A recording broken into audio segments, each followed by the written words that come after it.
Well, good morning. We just come up on 9 o'clock, so we'll go ahead and get started. This first session, we're going to talk about how we can grow the game, engaging with our school corporations. There's about 300 school corporations in the state of Indiana, about 1.1 million kids who are attending public school somewhere. When you look at that, we're serving about, as an aggregate of our clubs are all serving about 55,000 of those. So we're less than 5% of the number of kids who are age appropriate to be playing in one of our clubs is actually playing in one of our clubs. Some of that's because they haven't had access to the game when they were younger. And so one of the ideas is to get into the school corporations and to educate phys ed teachers around a small-sided game of futsal.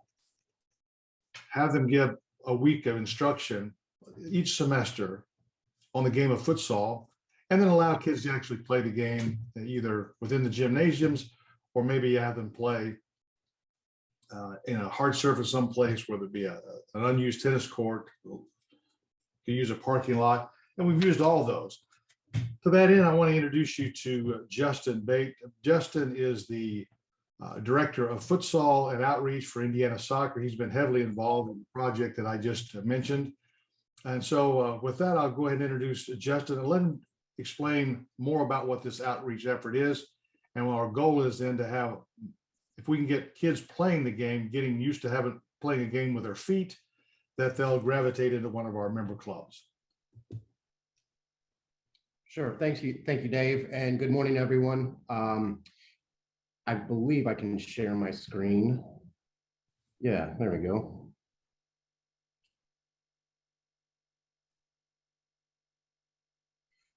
So Futsal for All is a program that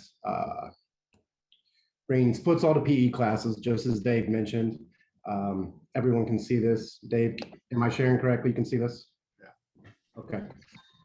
And so what we like to do is partner our Indiana soccer clubs with those school districts to implement futsal and PE class for a couple weeks a semester. What we have is a curriculum and a U.S. futsal grassroots coaching license, coaching course that we provide, as well as just a whole array of activities and opportunities to play in the gym class. So what happens is Steve Franklin and I, Director of Education, come out and provide a 3-hour U.S. futsal grassroots course, which basically is not about running drills or focused on skill development as much as it is providing a safe place to play, being able to facilitate play in a fun way that gets kids interested and excited to play the game. So the course also for PE teachers provides 3 professional growth points, which are the credits teachers use to further their accreditation and their training. Indiana Soccer also provides a pair of quick goals that are futsal goals, a bag of 8 balls that are both adult and youth size. For futsal, that's size 3 and 4. And we provide those to every teacher, every facilitator that participates in the program for free. So what we've seen in the programs we've launched so far is there's a variety of ways to engage in this program. Maybe so the 2 weeks in a semester in PE is one way, but we've seen other groups utilize the equipment for after school programs.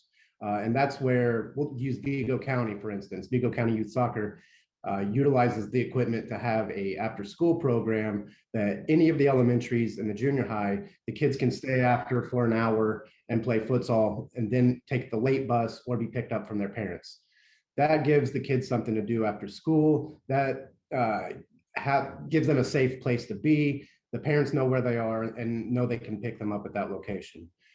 Another thing that we've seen Vigo County do that we're really happy about, we're really excited about, is they have a school system-wide futsal league.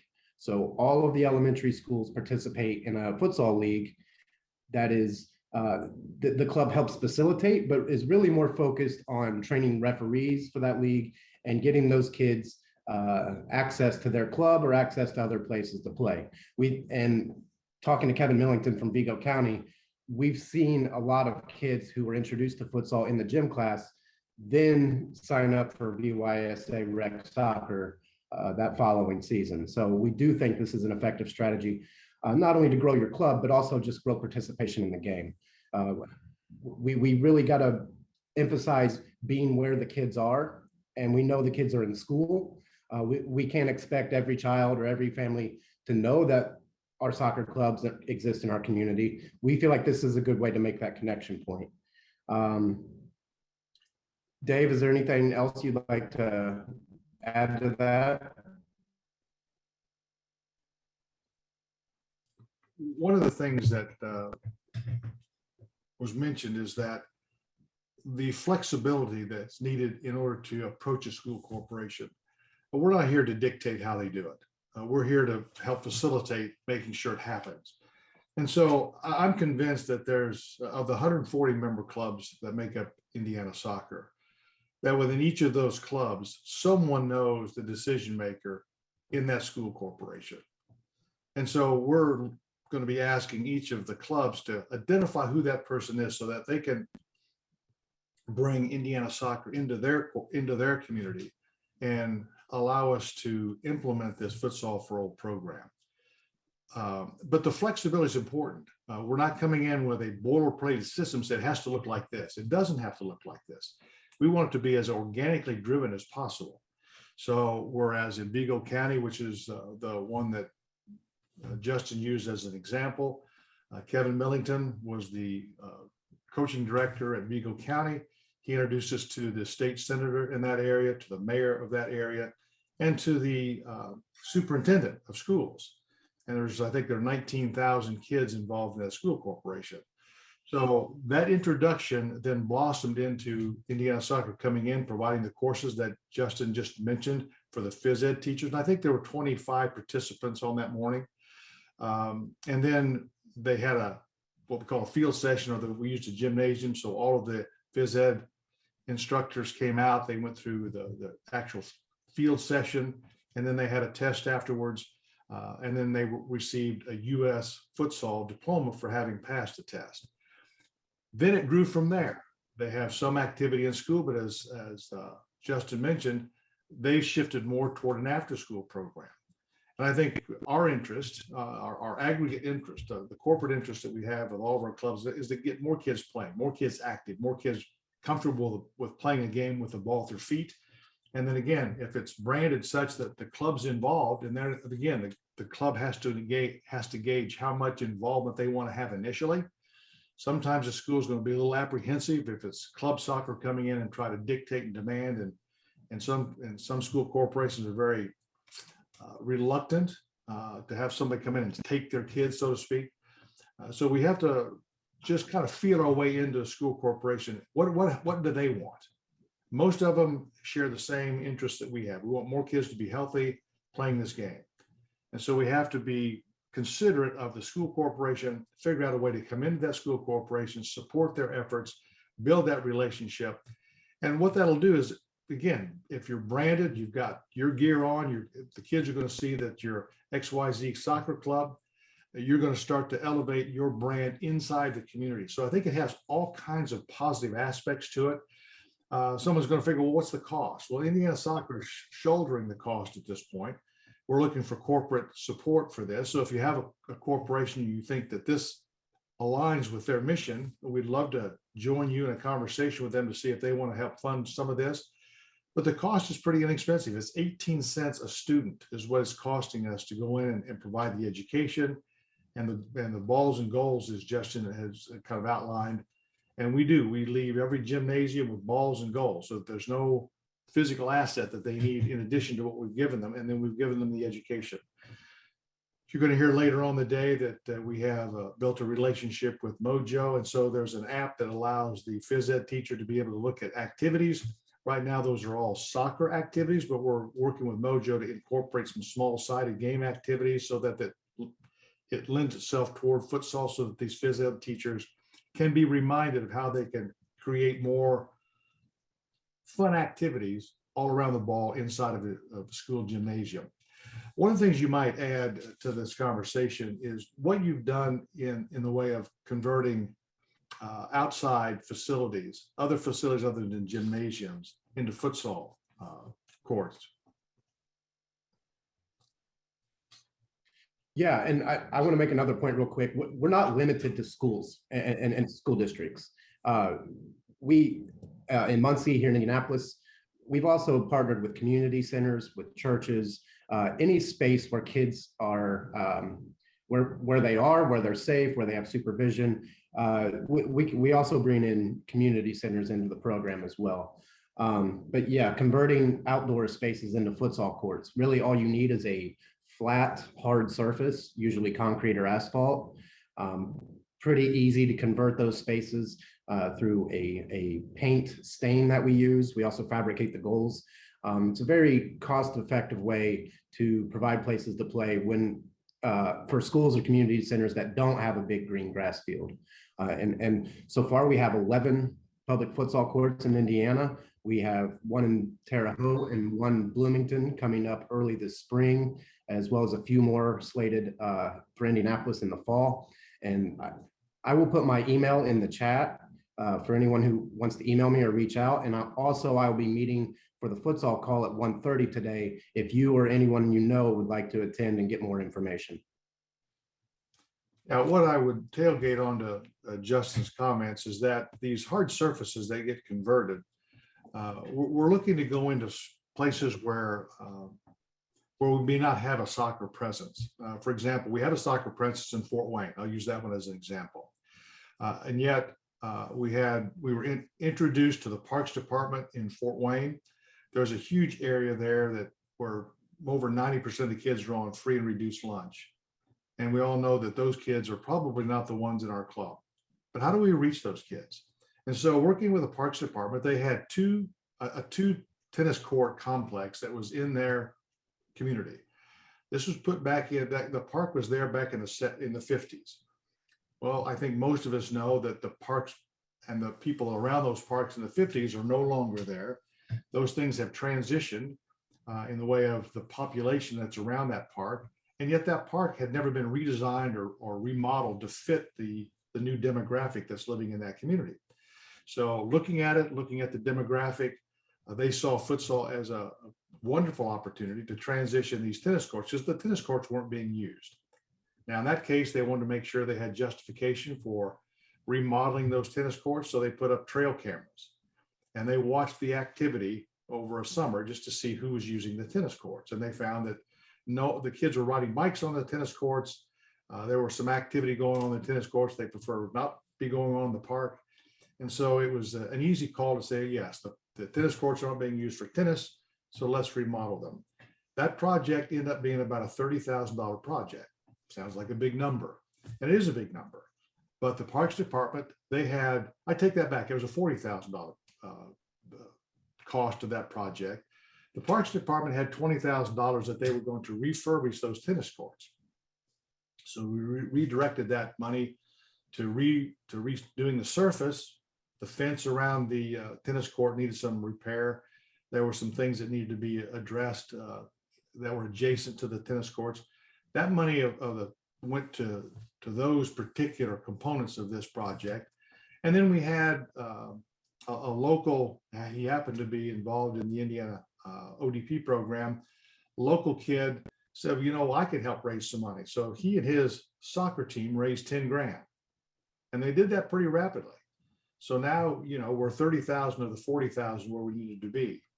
And then DeMarcus Beasley, and many of you know, he's probably the most accomplished, I think he's one of the most accomplished, if not the most accomplished soccer player on the men's side of our men's national team that we've ever had. And he's out of Fort Wayne. And so DeMarcus got wind of what we were doing and said, I'll come up with 10 grand. And so there were some ancillary costs and things that fell through the crack. Indiana Soccer stepped up and made sure that the project continued to move forward. We didn't allow anything to stop the project. And today you have two beautiful futsal courts where two tennis courts used to be. And as a result, you've got kids playing there constantly.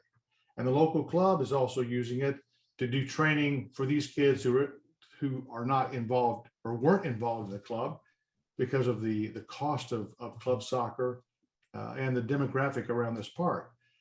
So again, there's multiple ways to approach this. That's just one of the 15 or so futsal conversions that have happened. Justin's accomplished that on parking lots. He's done it outside of a school on a parking lot. There was a brand new court that was built was it Arsenal Tech? So it's a brand new futsal court at Arsenal Tech that was built from the ground up. So we've gone from the ground up brand new facility to converting parking lots to converting tennis courts. And I'm certain that everyone on this call can identify, and probably without even going out and driving, unused hard surface areas that could be converted. I would ask you to write down, make a note that this is on your to-do list, that you're going to find out who's the decision maker on getting those converted into futsal courts. And one of the things that resonates with the community is if you go into those demographics where there are kids on free and reduced lunch, because those are the kids that don't have access to organized sports like many of our children do. And so again, it gives credibility to the club that's coming in and doing something from an altruistic standpoint, rather than groups from the outside that are for-profit that are coming into school corporations, figure out a way that they could get money out of the school, or getting money out of a boys and girls club or a church organization. That's not what we're all about here. We're actually giving, and we're having things left behind. And the only thing we're asking is that we're giving you goals, we're giving you balls, we're giving you education. All we're asking is that you use it. And so I would ask that you kind of write down, where are these assets? Who do we know in our club? Can we have a meeting with our club to find out who has access to maybe the large church in town that has sports as part of their outreach, or a boys and girls club, or your school corporation. But again, there's 1,000,001 kids in the state of Indiana between the ages of 5 and 18. We're only serving less than 60,000 of those. That's less than 5%. And so I think we have a moral obligation, not only to serve our clubs and the kids in our clubs, and we obviously have that, but this gives us an opportunity to outreach, to become more relevant, to become more valuable to our community. With that being said, we've got a few minutes here before this session ends. What I would like is just to open it up to questions. And to do so, if you can just, at the bottom of your screen, you have a raise your hand feature. And you can raise your hand, and would love to be able to address any questions that you might have.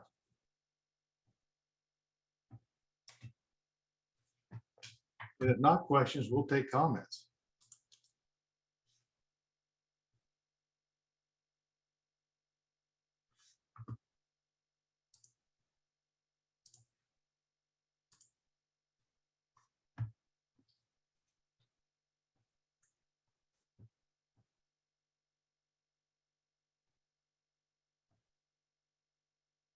Let me just make a more succinct. Dave. Yes, yeah, Michael. Dave, so this is Mike down in the Clark County Soccer Association.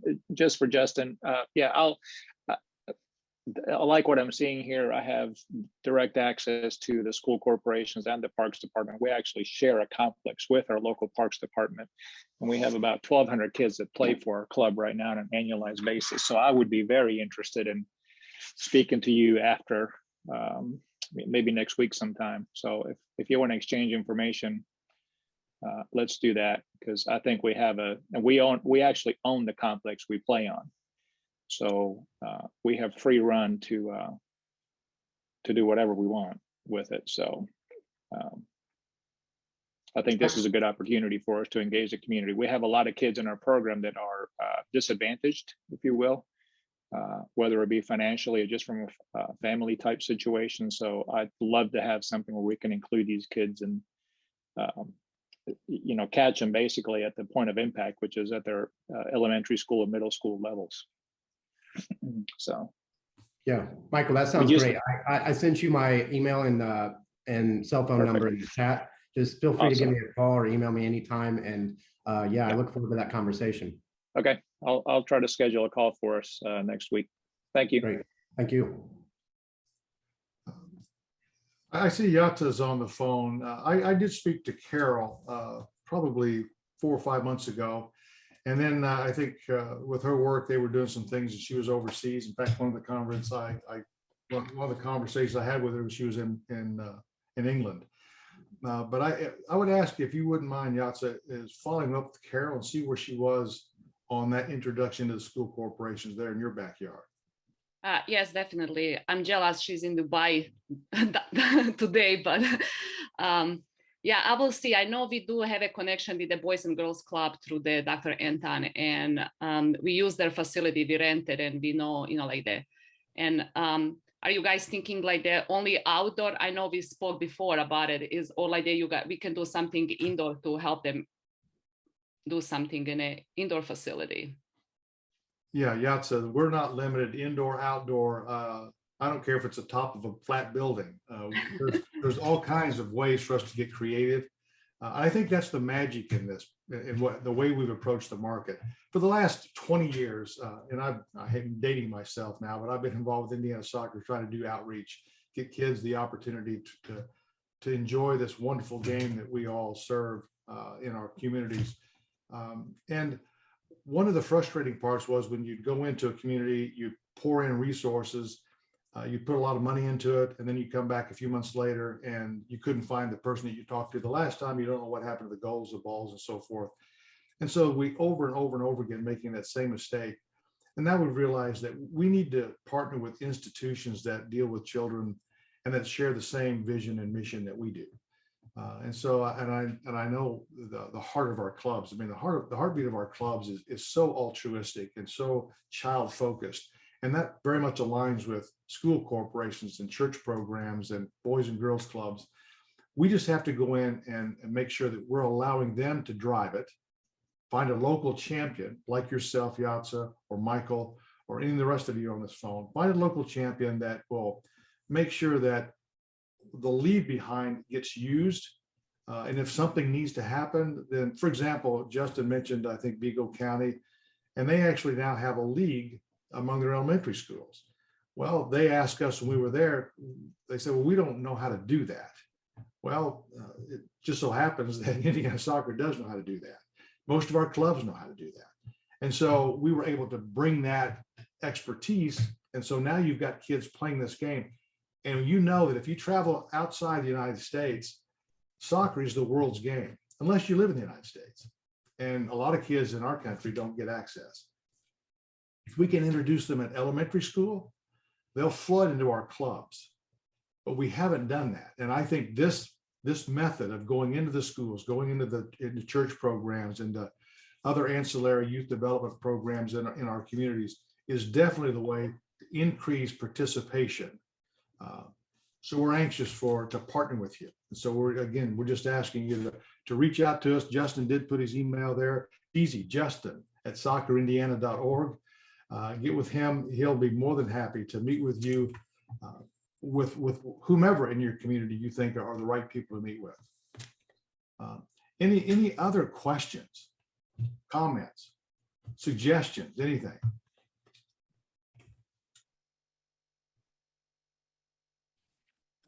We've got a few more minutes, and I saw Peter Oscano's on this call. Peter, I'm going to pivot here. I know you and I have worked,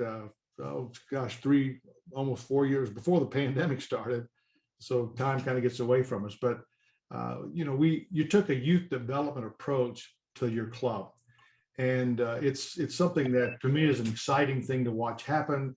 I know you engaged Ball State.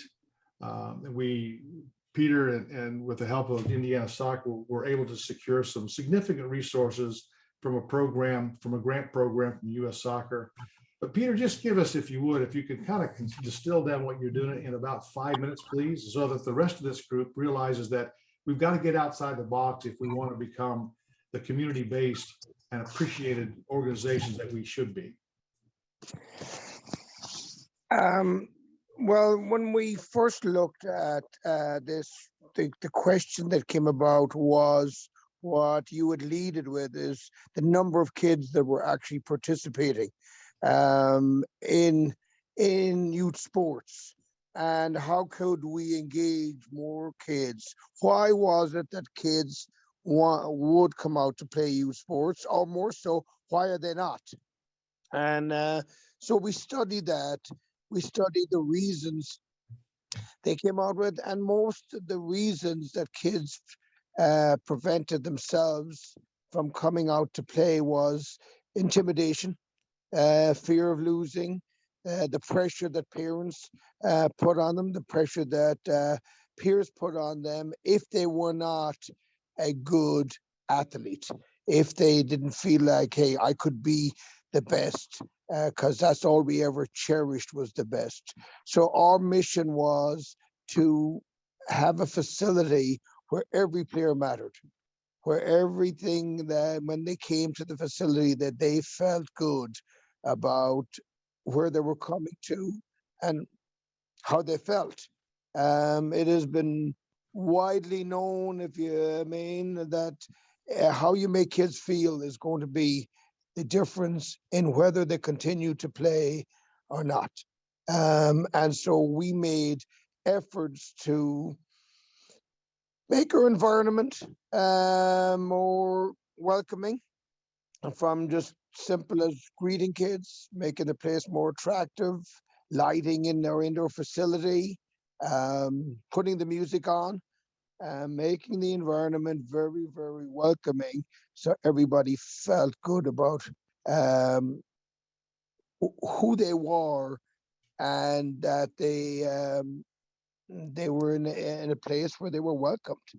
Um, we worked with Ball State in discovering and searching for all the reasons again to keep kids playing. Besides bringing them in, we also were focused on retention. And so, what was it that the reasons that they would leave? Um, Number one reason why kids play is connection. They want to be connected to others. They want to be part of a team. They want to feel good about that.